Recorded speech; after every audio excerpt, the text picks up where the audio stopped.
Unity Technologies is making every effort it can to seemingly drive developers away from using their tools and their engine. If you're unaware, recently this sort of made headlines, and I wanted to wait to give sort of a breakdown of what's going on, but I also think I have a pretty good idea as to why they did this, thanks to Eurogamer. So we're going to look at a VentureBeat article, we're going to look at a Eurogamer article to try to piece together what exactly has been going on. If this is sort of new to you or you didn't hear about this, there are different companies out there that license the use of their tools or their engine. This is something that you see with Epic with their engine Unreal, and they generally let you use it for free, but then when you hit certain thresholds of money, you pay them a royalty, right? So, you know, Epic is able, I think at some point they lowered some of what they took, even lowered some of the thresholds, or raised them, whichever way you want to look at it, because they were making so much money off of Fortnite, but they were able to make it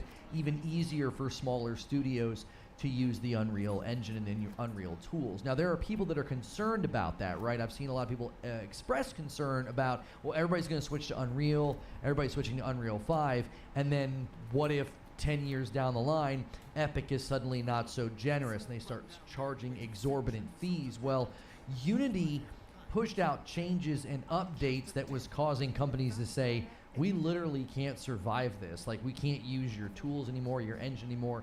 This will not work. There were calls to boycott. There have been calls to shut ads off.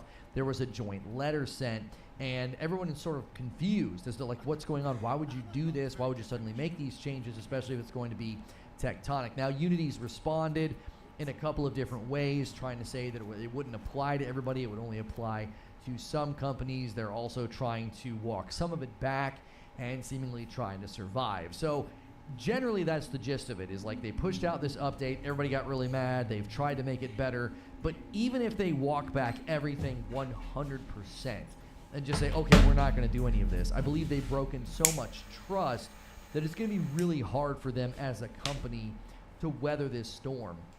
There was even word got out that the guy in charge sold a bunch of his shares before this news hit, which I think should prompt some level of an investigation, almost as if he knew, like, this is going to really tank your value. What? I don't know why you would push out a change that you know is going to tank your value, and then he kind of prepared for that.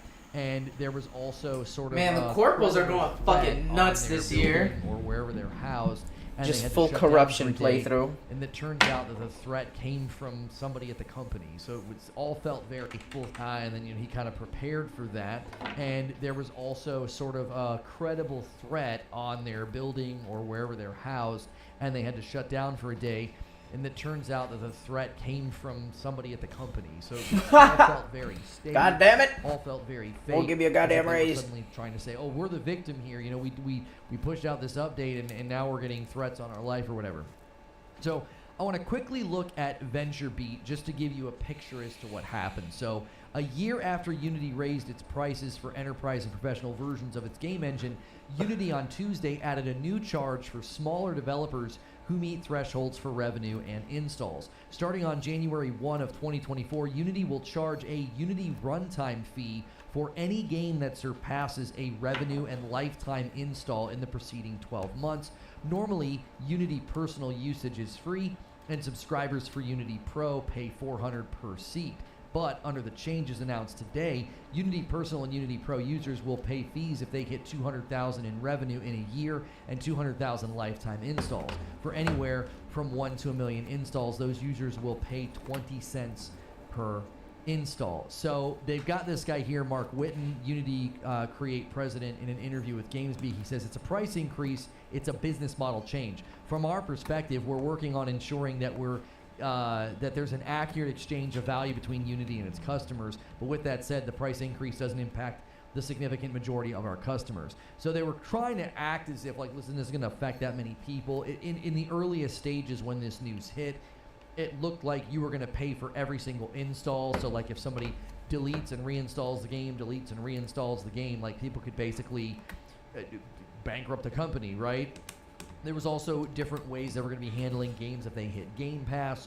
What about demos? There were all these questions that didn't really have, quality answers. So they basically tried to right the ship, but it was kind of too late. You can see here as the article continues, there was something called the Death of Unity that was written, and as the story and other posts of social media reflect, skepticism is running high about Unity's intentions and whether the impact is as small as the company says it will. So Tiny Build CEO weighs in, right? And he says, there is not a single dev out there that would look at the announcement and think it was a good idea. We often factor in engine fees when making decisions on projects, and at face value, the math goes toward Unreal if we factor in free installs of demos, free to try versions on iOS, and play tests on Steam. I find it hard to believe this will actually go through. So oftentimes when this sort of thing happens, my initial skeptical, sort of maybe even cynical outlook is they did this because they're going to walk it back. The thing that they really wanted to do